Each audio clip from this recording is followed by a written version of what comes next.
250 শয্যার হাসপাতাল চালু করব। এই বৈষম্য কথাটা আমরা সিলেটবাসীর স্মৃতি থেকে মুছে দিব। সিলেটে চিকিৎসা সেবার ক্ষেত্রে মানুষের মধ্যে কিছু কমতির বেদনা আছে, ঠিক না? আমার সামনে ক্যামেরা হাতে আমার অনেক ভাই মাথা নাড়ছেন।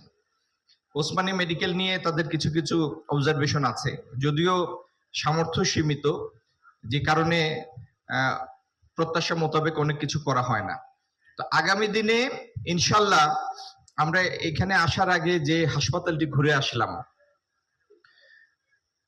সরকারের অনুমোদন প্রাপ্তি সাপেক্ষে, আবার বলছি সরকারের অনুমোদন প্রাপ্তি সাপেক্ষে, আমি গতকালকে স্বাস্থ্যমন্ত্রীর সাথেও আলাপ করে এসেছি, প্রধানমন্ত্রীর অনুমোদন প্রাপ্তি সাপেক্ষে ইনশাল্লাহ আমরা সেখানে একটি 250 শয্যার হাসপাতাল চালু করব।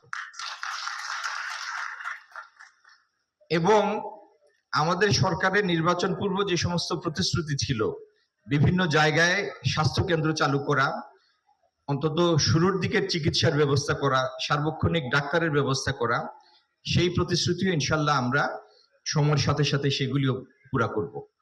দুর্ভাগ্যবশত সিলেট আমাদের প্রত্যেকটা সামাজিক ইন্ডেক্সে অন্যান্য বিভাগগুলির তুলনায় পিছিয়ে আছে, প্রত্যেকটা সামাজিক ইন্ডেক্সে।